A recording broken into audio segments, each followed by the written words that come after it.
हरे कृष्ण हरे कृष्ण हरे कृष्ण। आज श्रील भक्ति सिद्धांत सरस्वती गोस्वामी प्रभुपाद जी की 150वीं जयंती के अवसर पर भारत मंडपम में वैसी ही ऊर्जा दिखाई दे रही है।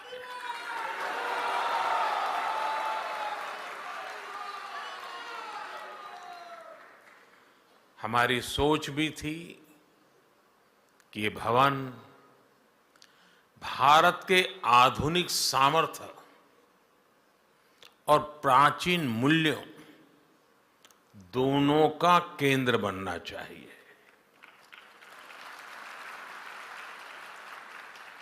अभी कुछ महीने पहले G20 समिट के जरिए यहां से नए भारत के सामर्थ्य के दर्शन हुए थे और आज इसे वर्ल्ड वैष्णव कन्वेंशन को आयोजित करने इसका इतना पवित्र सौभाग्य मिल रहा है।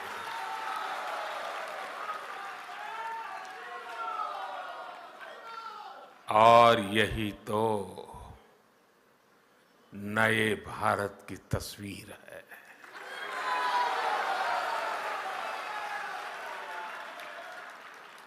जहां विकास भी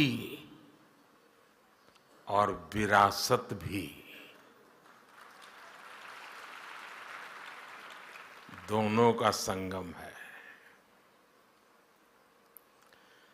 जहां आधुनिकता का स्वागत भी है और अपनी पहचान पर गर्व भी है।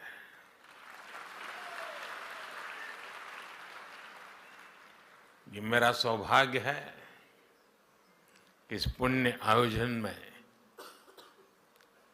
आप सब संतों के बीच यहां उपस्थित हो।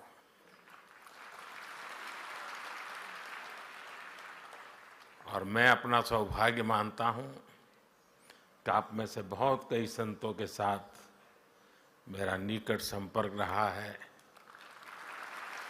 मुझे अनेक बार आप सबका सानिध्य मिला है। मैं कृष्णम वंदे जगद्गुरुम की भावना से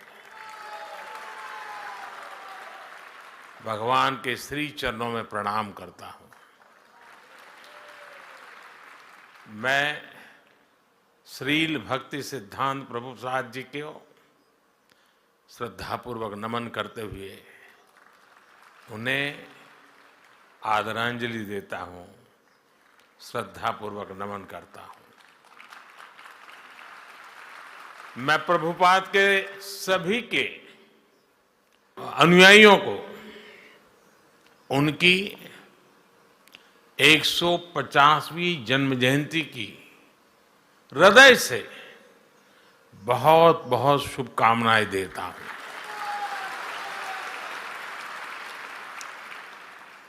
आज इस अवसर पर मुझे श्रील प्रभुपाद जी की स्मृति में पोस्टल स्टैंप और स्मारक सिक्का जारी करने का सौभाग्य भी मिला और मैं इसके लिए भी आप सभी को बधाई देता हूं। पूज्य संतगण, प्रभुपाद गोस्वामी जी की 150वीं जयंती हम ऐसे समय मना रहे हैं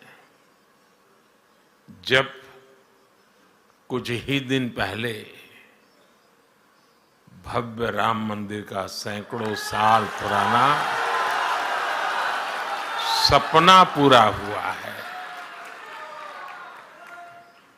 आज आपके चेहरों पर जो उल्लास, जो उत्साह दिखाई दे रहा है, मुझे विश्वास है इसमें रामलला के विराजमान होने की खुशी भी शामिल है।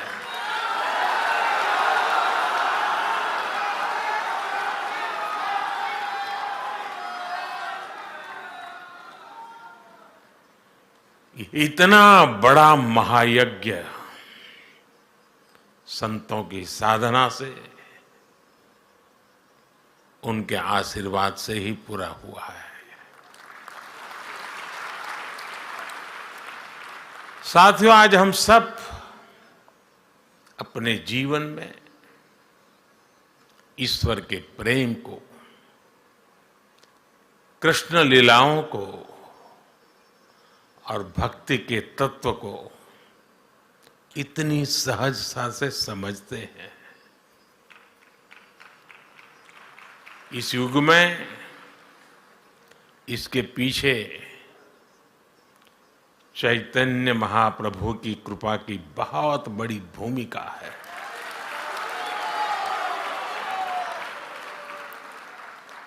चैतन्य महाप्रभु कृष्ण प्रेम के प्रतिमान थे। उन्होंने आध्यात्म और साधना को जन साधारण के लिए सुलभ बना दिया, सरल बना दिया। उन्होंने हमें बताया कि ईश्वर की प्राप्ति केवल संन्यास से ही नहीं, उल्लास से भी हो की जा सकती है।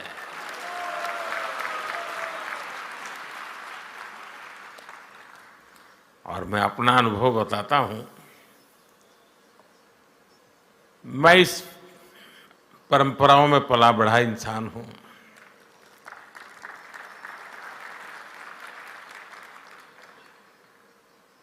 मेरे जीवन के जो अलग अलग पड़ाव है, उसमें एक पड़ाव कुछ और ही था। मैं उस माहौल में बैठता था, बीच में रहता था,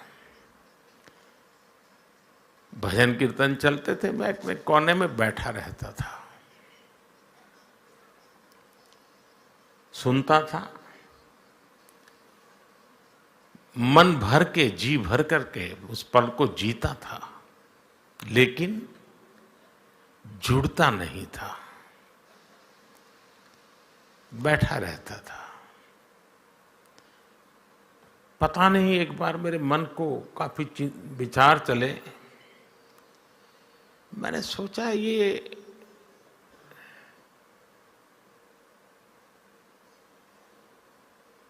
दूरी किस चीज की है?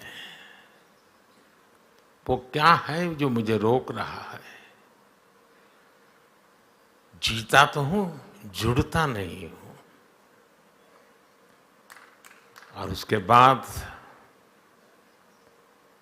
जब मैं भजन कीर्तन में बैठने लगा तो खुद भी ताली बजाना, जुड़ जाना, और मैं देखता चला गया कि मैं उसमें रम गया था।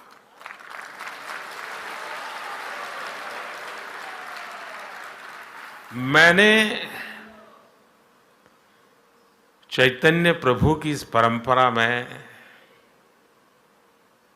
जो सामर्थ्य है, उसका साक्षात्कार किया हुआ है।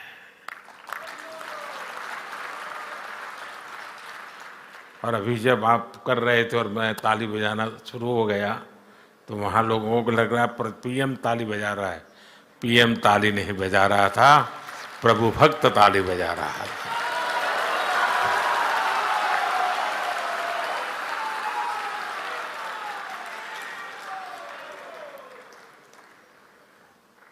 चैतन्य महाप्रभु ने हमें वो दिखाया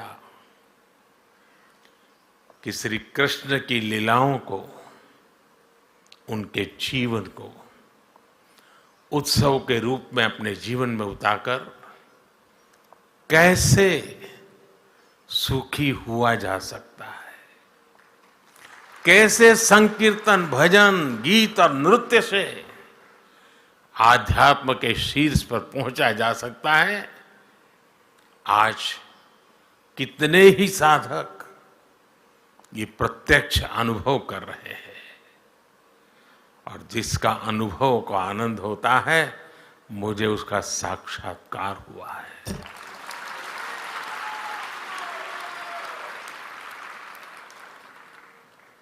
चैतन्य महाप्रभु ने हमें श्री कृष्ण की लीलाओं का लालित्य भी समझाया और जीवन के लक्ष्य को जानने के लिए उसका महत्व भी हमें बताया। इसलिए भक्तों में आज जैसी आस्था भागवत जैसे ग्रंथों के प्रति है, वैसा ही प्रेम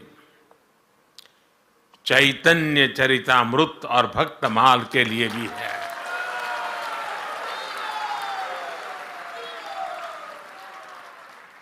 साथियों, चैतन्य महाप्रभु जैसी दैवीय विभूतियां समय के अनुसार किसी न किसी रूप से अपने कार्यों को आगे बढ़ाती रहती है। श्रील भक्ति सिद्धांत प्रभुपाद उन्हीं के संकल्पों की प्रतिमूर्ति थे। साधना से सिद्धि तक कैसे पहुंचा जाता है, अर्थ से परमार्थ तक की यात्रा कैसे होती है, श्री शील भक्ति सिद्धांत जी के जीवन में हमें पग पग पर ये देखने को मिलता है। 10 साल से कम उम्र में प्रभुपाद जी ने पूरी गीता कंठस्थ कर ली। किशोरावस्था में जिन्होंने आधुनिक शिक्षा के साथ साथ संस्कृत, व्याकरण, वेद, वेदांगों में विद्वता हासिल कर ली। उन्होंने ज्योतिष गणित में सूर्य सिद्धांत जैसे ग्रंथों की व्याख्या की। सिद्धांत सरस्वती की उपाधि हासिल की। 24 वर्ष की उम्र में उन्होंने संस्कृत स्कूल भी खोल दिया।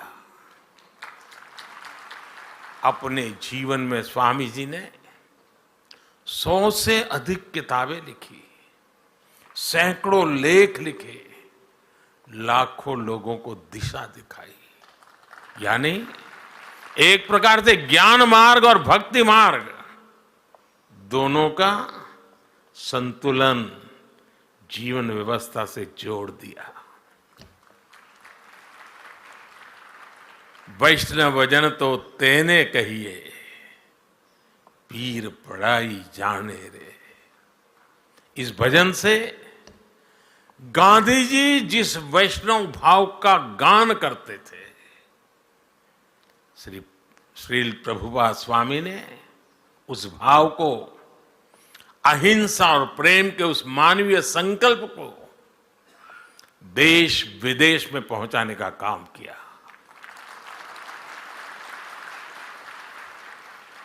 साथियों, मेरा जन्म तो गुजरात में हुआ है। गुजरात की पहचान ही है कि वैष्णव भाव कहीं भी जगे, गुजरात उससे जरूर जुड़ जाता है।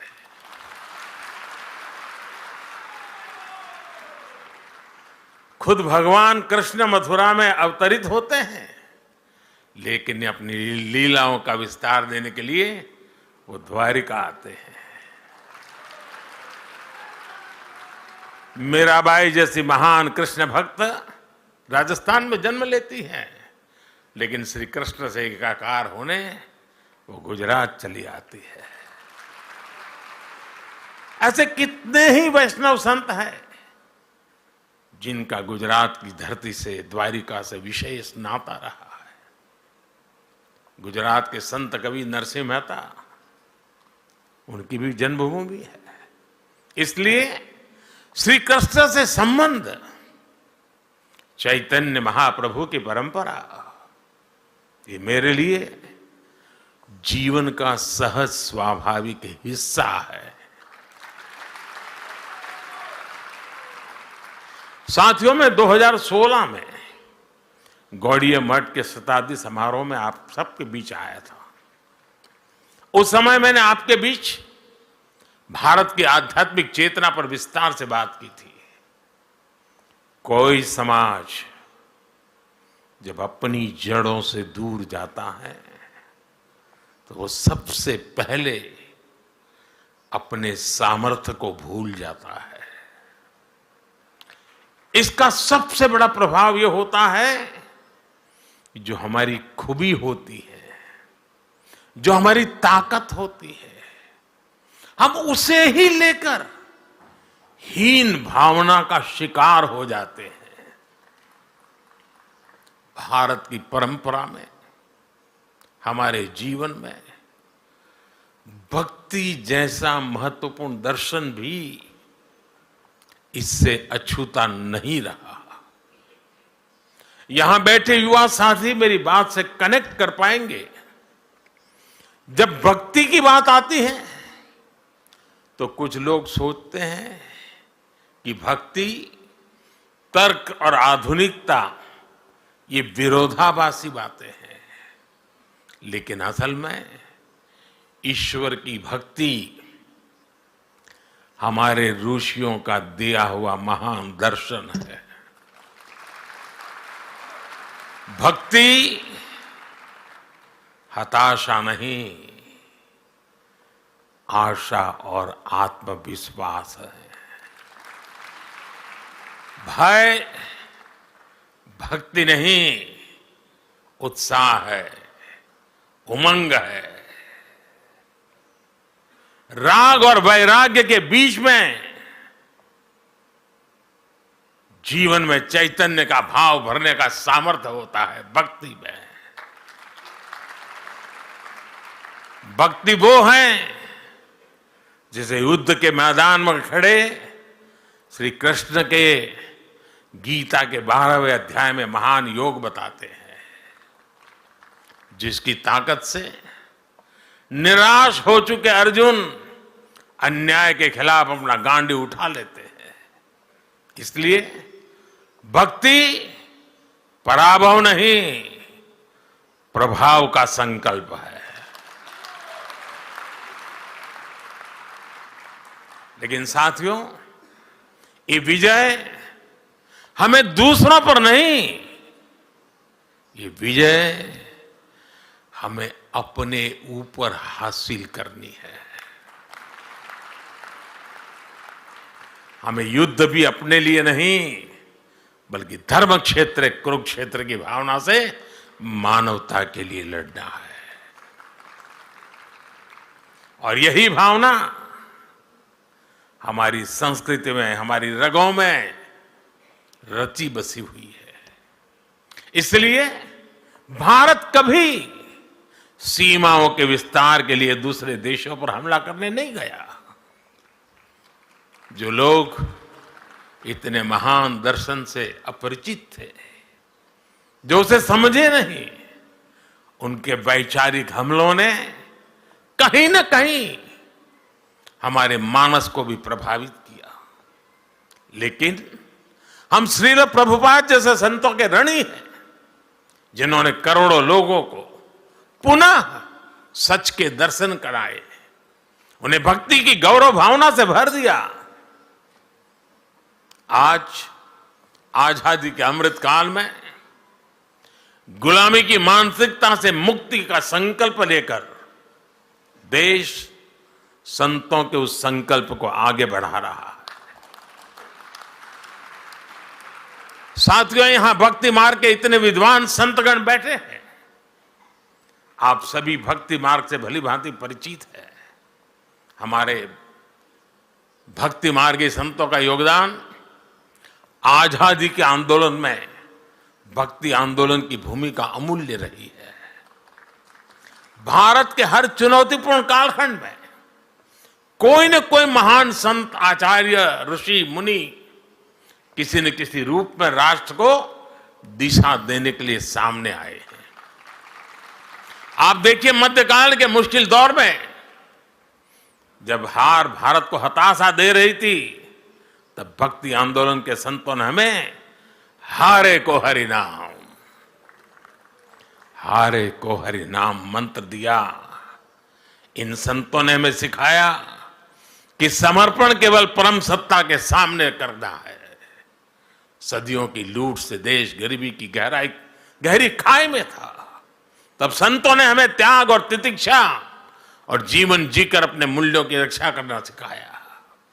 हमें फिर से ये आत्मविश्वास से हुआ कि जब सत्य की रक्षा के लिए अपना सब कुछ बलिदान किया जाता है तो असत्य का अंत होकर ही रहता है।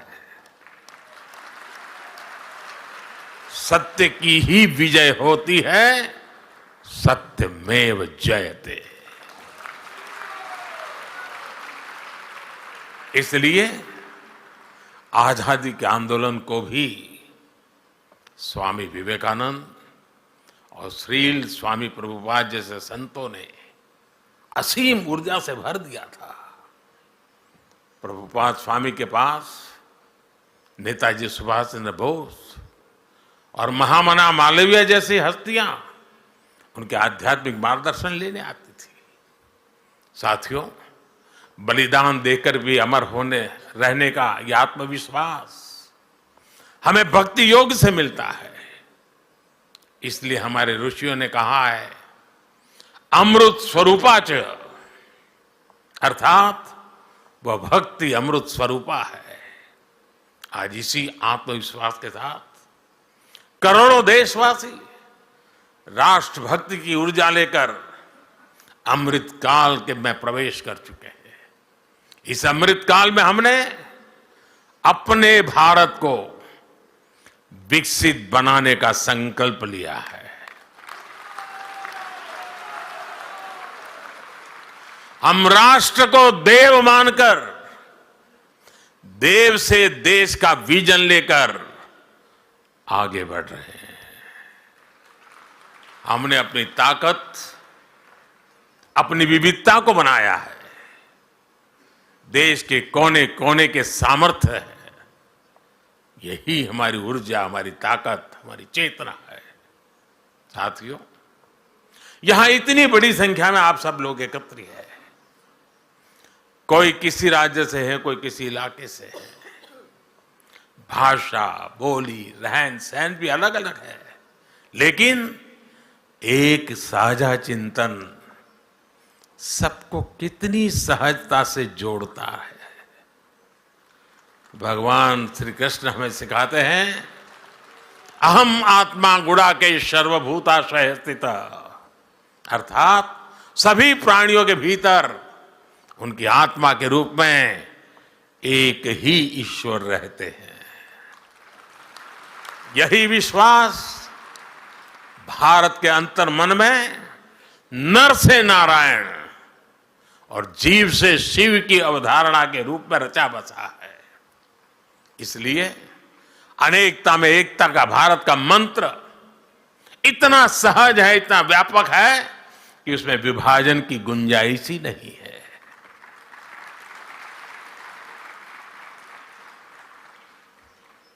हम एक बार हरे कृष्ण बोलते हैं और एक दूसरे के दिलों से जुड़ जाते हैं।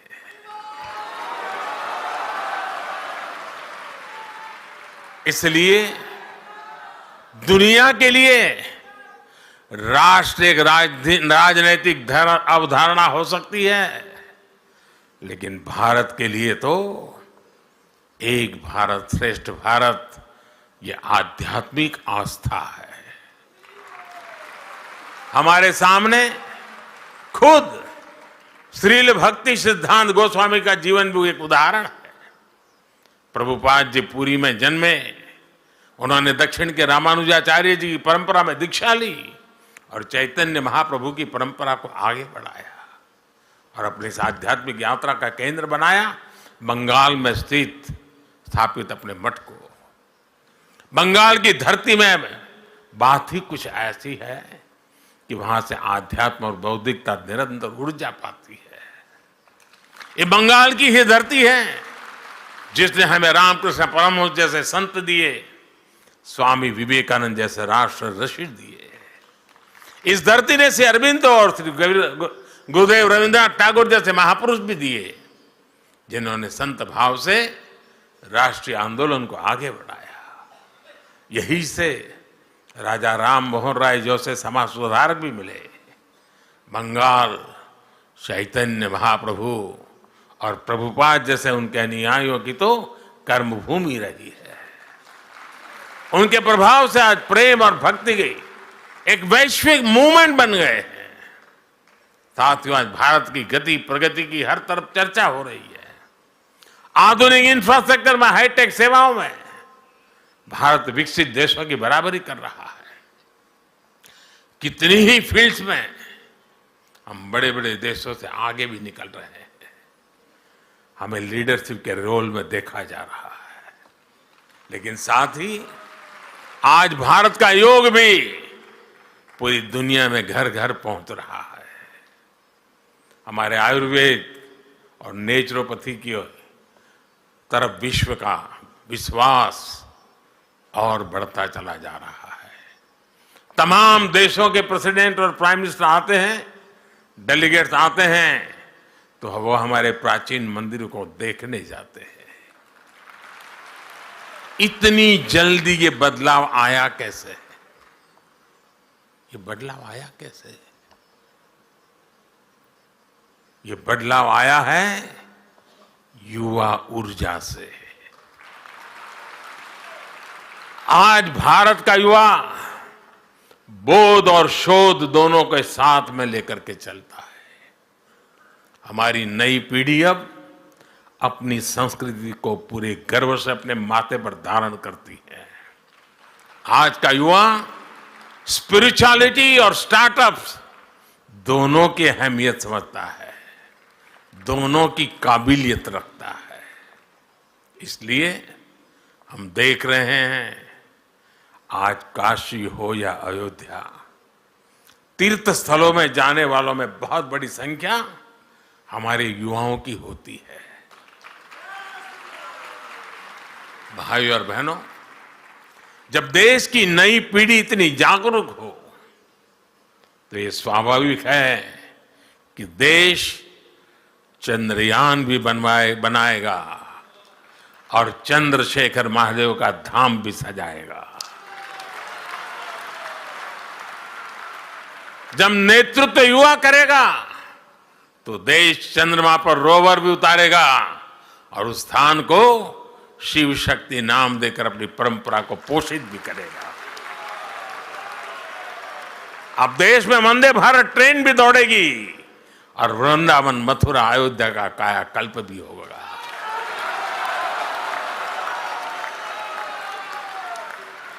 मुझे बताते हुए भी खुशी हो रही है कि हमने नमामि गंगे योजना के तहत बंगाल के मायापुर में सुंदर गंगा घाट का निर्माण भी शुरू किया है। साथियों, विकास और विरासत की ये हमारा कदमताल 25 वर्षों के अमृत काल में ऐसे ही अनवरत चलने वाला है। संतों के आशीर्वाद से चलने वाला है। संतों के आशीर्वाद से हम विकसित भारत का निर्माण करेंगे और हमारा आध्यात्म पूरी मानवता के कल्याण का मार्ग प्रशस्त करेगा। इसी कामना के साथ आप सभी को हरे कृष्णा, हरे कृष्णा, हरे कृष्णा। बहुत बहुत धन्यवाद।